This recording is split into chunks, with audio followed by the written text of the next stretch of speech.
They told me Christmas was canceled. Money was tight. My name is Oscar.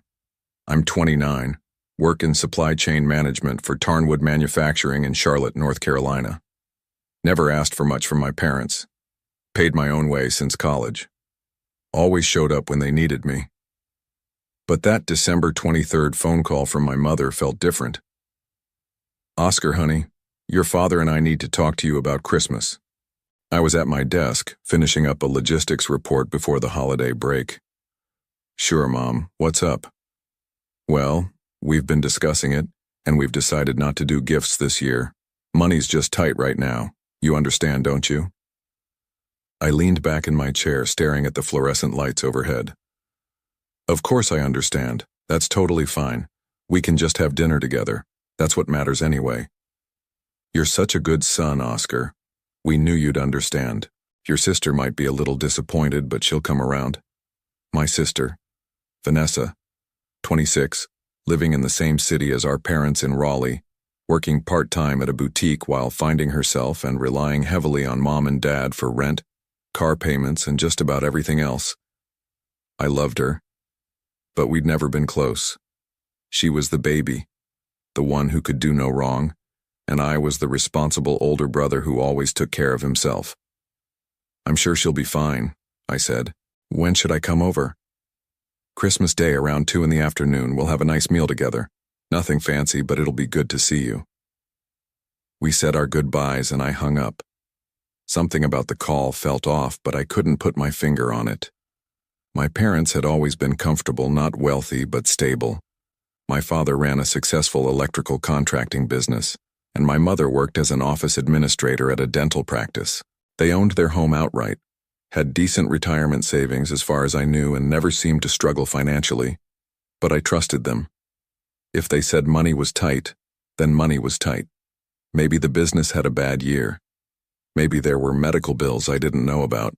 I didn't need gifts anyway. I made good money, had my own apartment in Charlotte, and didn't want for much. Christmas Eve came and went quietly. I ordered Chinese food, watched old movies, and went to bed early. The next morning I woke up around 9, made coffee, and scrolled through my phone while planning what time to leave for Raleigh. The drive was about 2.5 hours, so leaving around 11 would get me there right on time. That's when I saw it, a notification from Instagram. Vanessa had posted something. I almost scrolled past it, then stopped. The caption caught my eye. Best Christmas ever. Thank you, Mom and Dad, for this amazing surprise. I clicked on the photo. It was a picture of Vanessa at a dinner table holding up a check. The image was clear enough that I could read the amount even on my phone screen. $300,000. The check was made out to her, signed by my father, and dated December 24th, yesterday. There were more photos.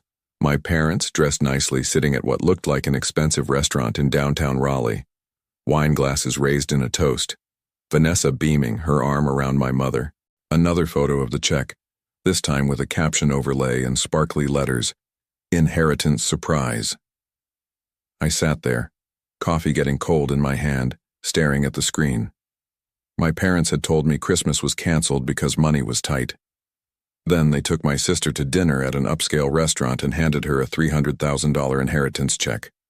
On Christmas Eve, without me. I read through the comments.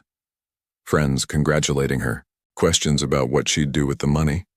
Vanessa responding with laughing emojis and saying she had no idea it was coming and that our parents were the absolute best. My first instinct wasn't anger. It was confusion. Maybe there was an explanation. Maybe the check wasn't real, just a joke or a prop for some reason I didn't understand. Maybe I was misunderstanding what I was seeing. I called my mother. It rang 4 times before going to voicemail. I tried my father. Same thing. I tried Vanessa. She declined the call immediately. I sat there for another 10 minutes trying to process what I'd just seen. Then I did something I'd never done before. I went back through Vanessa's Instagram, looking at posts from the past few months. There were photos of her at restaurants I knew were expensive. New clothes with designer labels, new jewelry that sparkled in every selfie, a weekend trip to Charleston with friends, all of it recent, All of it while she was supposedly barely making ends meet at her boutique job. Then I opened my email. There was something I needed to check.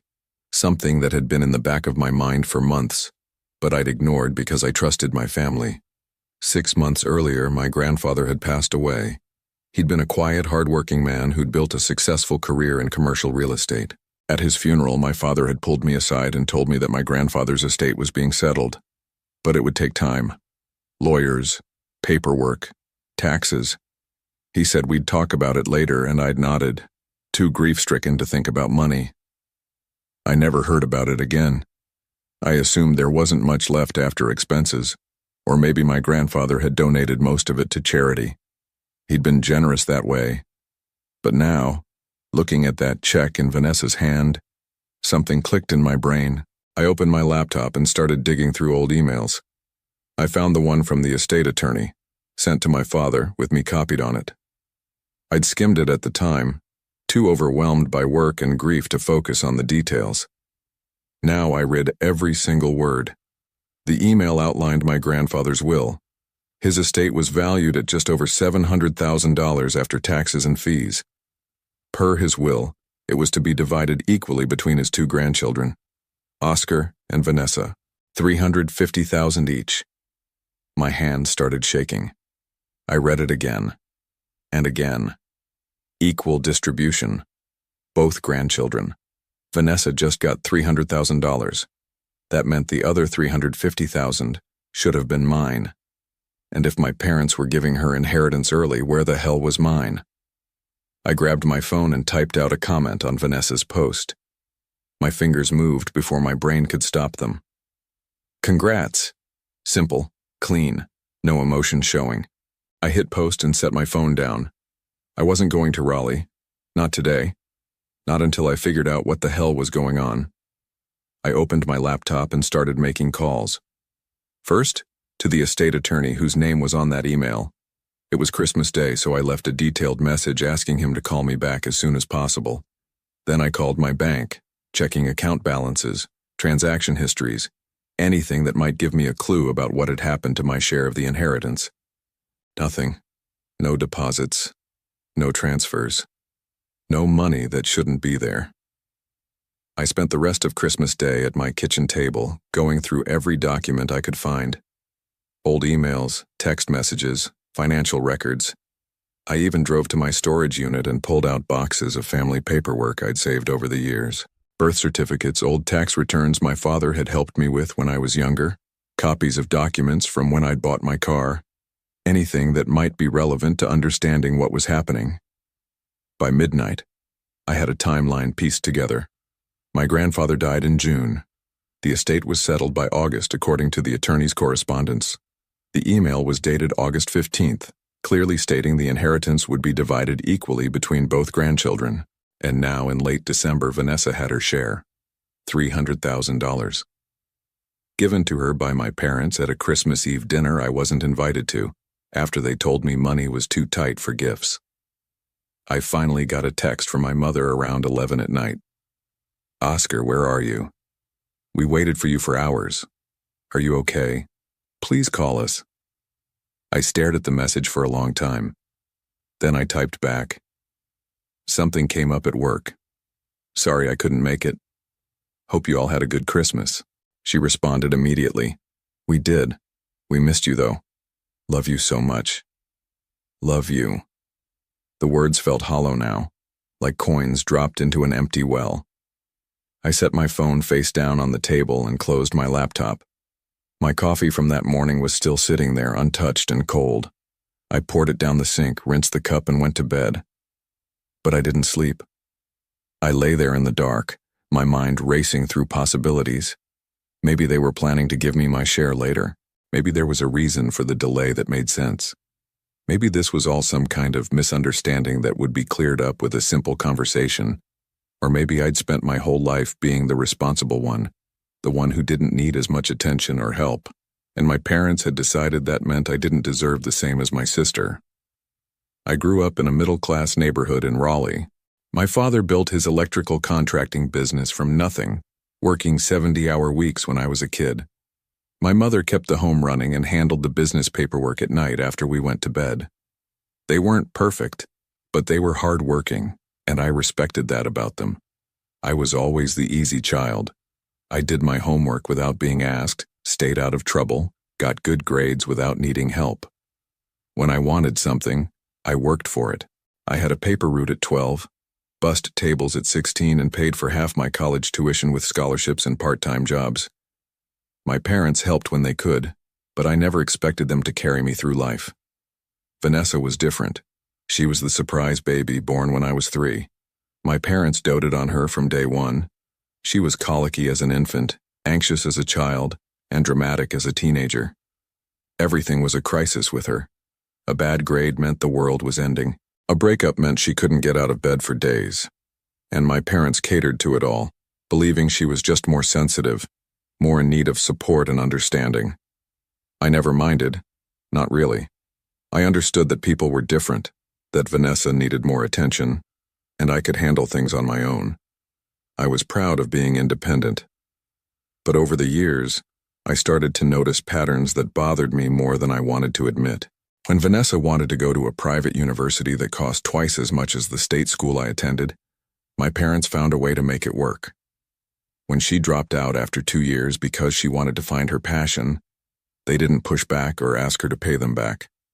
When she moved into an expensive apartment in downtown Raleigh and asked for help with rent, they paid it without hesitation month after month. Meanwhile, I was working 60-hour weeks at Tarnwood, climbing the ladder in supply chain management, building a career I was proud of. I rarely asked my parents for anything. I didn't need to, but I also stopped expecting much from them emotionally. Phone calls became perfunctory, just checking boxes. Visits were brief and surface level. I told myself it was fine, I was independent. I didn't need their validation or their help. But the inheritance changed everything, because this wasn't about who needed help or who was more sensitive. This was about what our grandfather wanted. He'd left his estate to both of us equally. The email from the attorney was crystal clear about that. And somehow, my parents had decided to give Vanessa her share and hide mine. The week after Christmas, I started piecing together the truth. I called the estate attorney again and finally got through to him on December 27th. He sounded surprised to hear from me.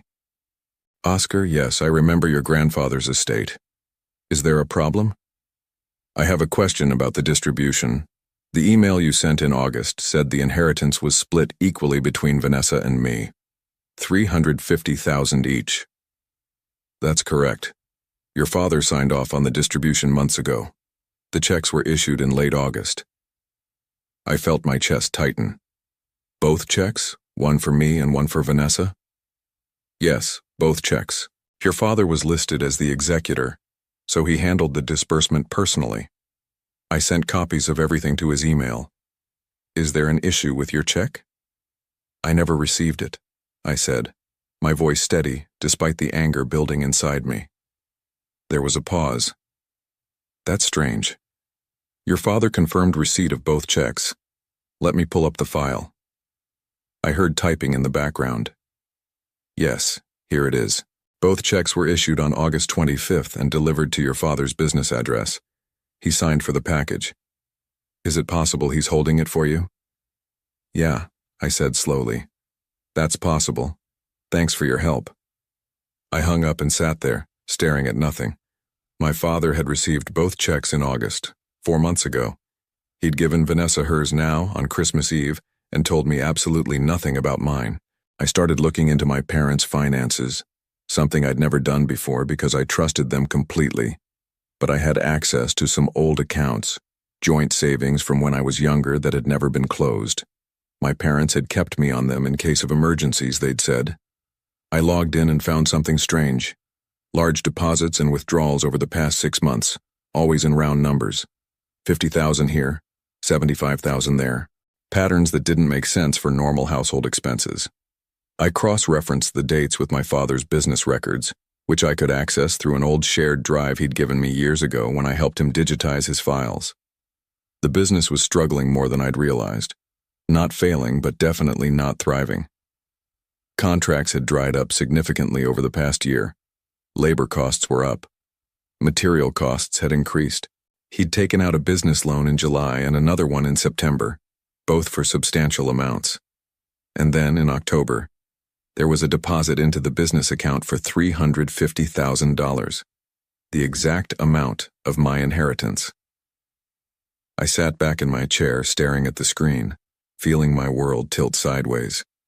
My father had used my inheritance to save his business, without asking me, without telling me, without even acknowledging that the money existed. And then he'd taken my sister to a fancy dinner on Christmas Eve, handed her a check for her share, and told me money was too tight for gifts. I thought about confronting them immediately, driving to Raleigh that very moment, walking into their house and demanding answers. But I knew how that would go. My father would get defensive, justify his actions with business needs and family obligations. My mother would cry and say they were planning to tell me, and Vanessa would play the victim, claiming she didn't know anything about it, so I didn't confront them. Not yet. Instead, I started making more calls. I talked to a lawyer, a sharp woman named Patricia, who specialized in estate disputes and family law. I explained the situation, showed her all the documents I'd gathered, and asked what my options were. She listened carefully, took notes, and then looked at me with a serious expression. Your father committed fraud. He was the executor of the estate and he misappropriated your inheritance for his own use. You can sue him, and based on what you've shown me, you'll win. The question is whether you want to go through with it. Family lawsuits get ugly, Oscar. Really ugly. I thought about that for a long time. Suing my own father, dragging my family through court, destroying whatever relationship we had left, which admittedly wasn't much at this point. But then I thought about that Instagram post, my sister holding up a check, smiling like she'd won the lottery while I'd been told Christmas was canceled. I thought about my parents taking her to dinner, celebrating her good fortune with wine and expensive food, while I sat at home believing their lies about money being tight. I want to go through with it, I said firmly. Patricia nodded, unsurprised. All right. We'll need to move carefully, gather more evidence, document everything thoroughly, and we need to be prepared for them to fight back hard. They'll claim it was a misunderstanding, that they plan to pay you back, that you're being unreasonable. Are you ready for that? I knew that. I knew what was coming, but I was done being the easy one. The one who didn't make waves. The one who accepted whatever scraps he was given and was grateful for them. Over the next few weeks, I kept up appearances perfectly. I answered my mother's texts with short, polite responses. I liked Vanessa's Instagram posts, even the ones where she showed off new purchases I knew came from the inheritance. I didn't let on that anything was wrong. Meanwhile, Patricia and I were building an airtight case.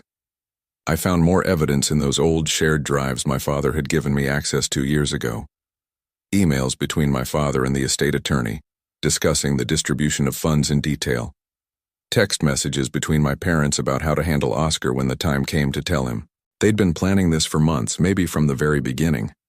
They knew I'd find out eventually, but they were hoping to delay it long enough to get the business back on track, stabilize their finances, and then pay me back quietly without anyone knowing what they'd done. But they hadn't counted on Vanessa posting about it on social media, like it was the best thing that ever happened to her. And they hadn't counted on me being smart enough and determined enough to figure it all out. By mid-January, Patricia had everything she needed. We filed a lawsuit against my father for breach of fiduciary duty and misappropriation of assets.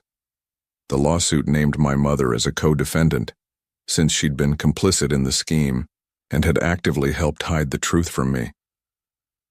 Vanessa wasn't named directly, but the suit made it very clear that her inheritance might be in jeopardy if my father couldn't come up with the money to pay me back. The papers were served on January 18th. I wasn't there to see it happen, but I heard about it later from my mother, who called me sobbing hysterically and barely able to form coherent sentences. Oscar, how could you do this to us? How could you sue your own father? We're your family. I took a deep breath, keeping my voice calm and steady. Mom, you lied to me. You told me Christmas was canceled because money was tight, and then you gave Vanessa $300,000 and hid mine. What did you think I'd do when I found out? "We were going to pay you back," she cried, her voice breaking. "The business was in trouble. We needed the money to stay afloat, to keep employees working, to save everything your father built. We were going to give it all back to you once things stabilized. You have to believe me." "Without asking me first," I said, my voice harder now. "Without even telling me the money existed, you just took it and hoped I wouldn't notice or wouldn't care. You're tearing this family apart over money," she said, practically screaming now. "Just money, Oscar. Family is supposed to be more important than that." "No, Mom," I said quietly. "You tore this family apart when you decided I didn't deserve the same treatment as Vanessa. When you decided my inheritance could be used however you wanted because I'm the responsible one who doesn't need help. This isn't about money. This is about respect." I hung up before she could respond. The lawsuit moved quickly.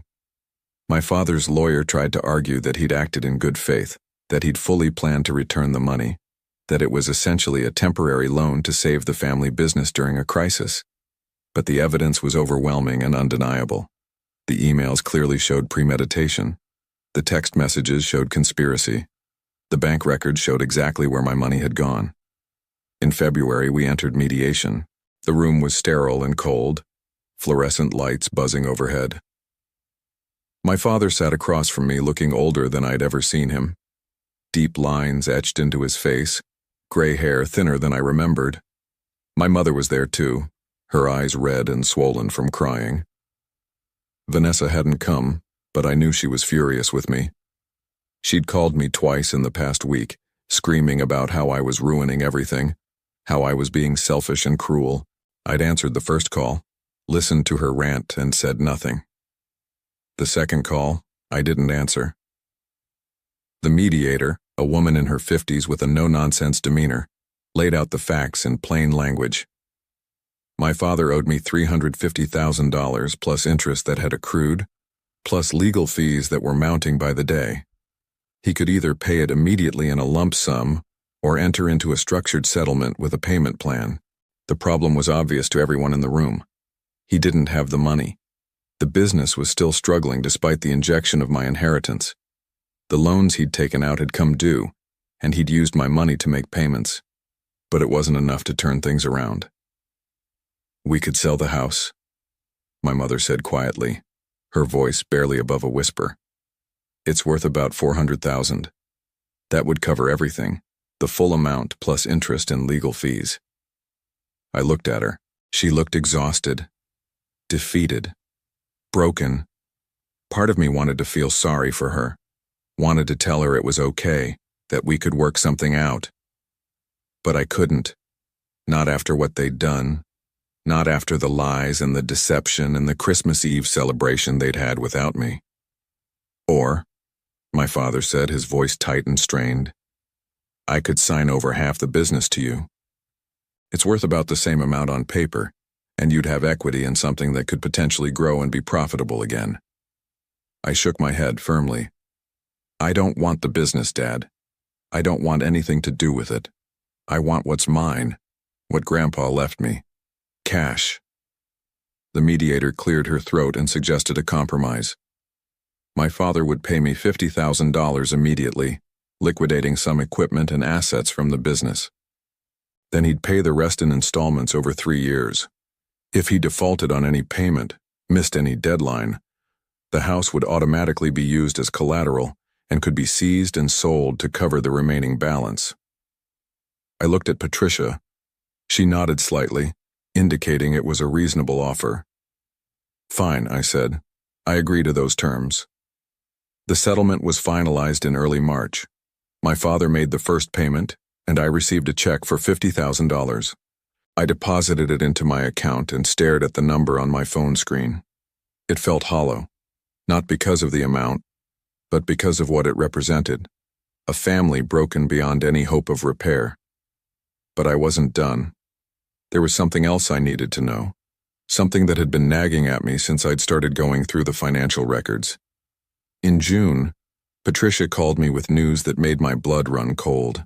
"Oscar, I've been digging deeper into your father's financial records as part of our ongoing case monitoring. There's something you need to know, and you're not going to like it." I was at my desk at Tarnwood, but I stepped outside into the parking lot to take the call. What is it? Your father didn't just use your inheritance for the business. He also used it for personal expenses. I'm looking at credit card statements, mortgage payment records, and other documentation we subpoenaed. There are transfers that went directly to personal accounts, not business accounts. My stomach dropped. What kind of personal expenses? Luxury items. A boat he bought in September, shortly after receiving your inheritance. Cost him $95,000. Home renovations in October, new kitchen and bathrooms. Another $40,000. He even paid off Vanessa's car loan with what appears to be your money. That was $15,000. I leaned against my car, feeling dizzy and sick.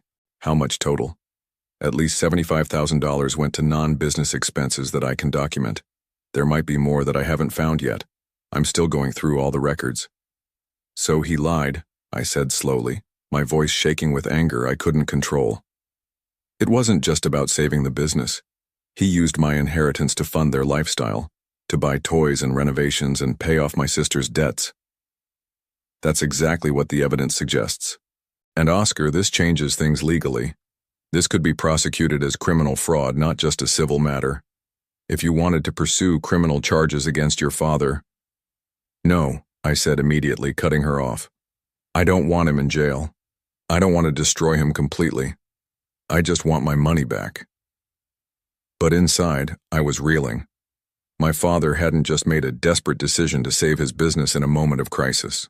He'd stolen from me deliberately and then used the money to buy a boat, to renovate the house, to cover my sister's debts.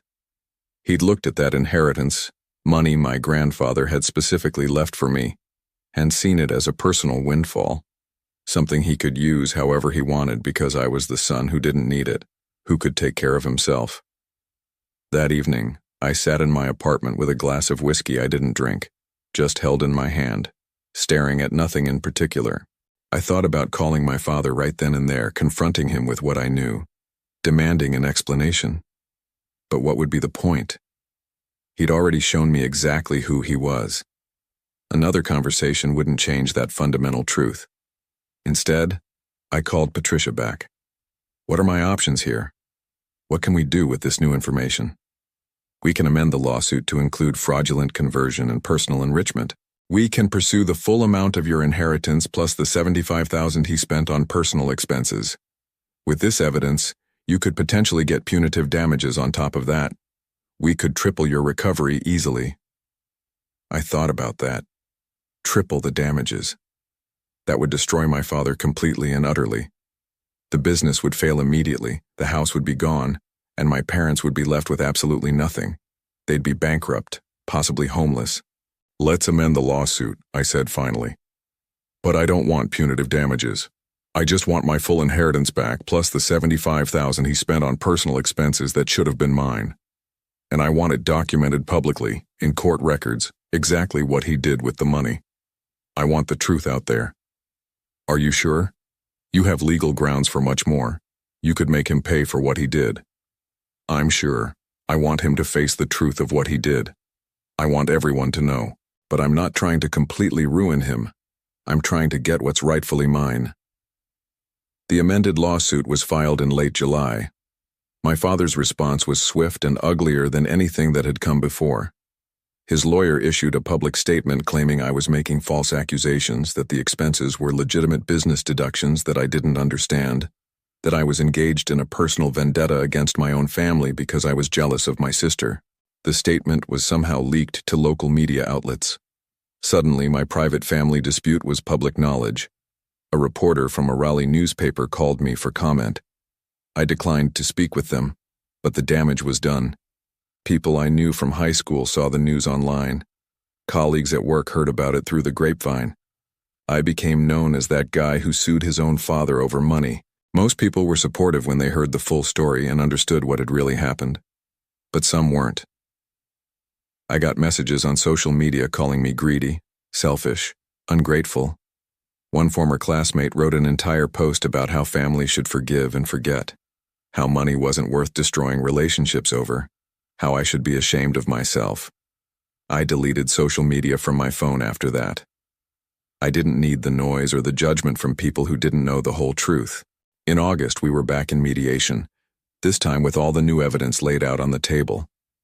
The mediator had reviewed everything: the bank records, the credit card statements, the receipts for the boat and the home renovations, and Vanessa's car loan payment. My father couldn't deny any of it anymore. The evidence was too clear, too damning. He sat across from me, looking smaller than before, defeated, broken. My mother wasn't with him this time. I heard later from Vanessa in a brief, angry text message that she'd moved in with her sister temporarily, unable to handle the stress and the shame of what was happening. "Your father is prepared to admit wrongdoing," his lawyer said, his tone formal and careful. "He's willing to restructure the settlement to include the additional $75,000 in personal expenses, bringing the total amount owed to $425,000. However, he needs more time to pay. He's proposing a 7-year payment plan instead of 3. I looked directly at my father. He wouldn't meet my eyes, just stared down at his hands, folded on the table in front of him. "No," I said firmly. 3 years, as originally agreed. He can sell assets if he needs to. The boat, for starters. That's $95,000 right there, or close to it. My father's lawyer started to argue, started to talk about market conditions and depreciation, and how much the boat was actually worth now versus what was paid for it. But my father held up a hand, stopping him mid-sentence. "Fine," my father said quietly, his voice barely audible. "I'll sell the boat. I'll sell whatever I need to sell. 3 years. The new settlement was signed that same day. My father had 90 days to make a lump sum payment of $100,000 from asset sales, then monthly payments for the remainder over the next 3 years. If he defaulted on any payment, if he missed even one deadline, the house would be automatically seized and sold to cover the remaining balance. As we left the mediation, my father stopped me in the hallway outside the conference room. We were alone for the first time since Christmas, just the two of us in a sterile corporate hallway. "I hope you're happy," he said, his voice cold and hard. "You got what you wanted." I looked at him, really looked at him.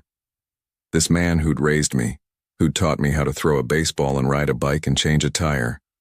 This man who'd helped me with homework and drove me to baseball practice and showed up at my college graduation. This man who'd stolen from me without a second thought. "I wanted a family," I said quietly. "I wanted parents who treated me fairly, who respected me enough to tell me the truth. I got money instead. So no, Dad, I'm not happy. But at least I got something." He flinched like I'd hit him, then walked away without another word.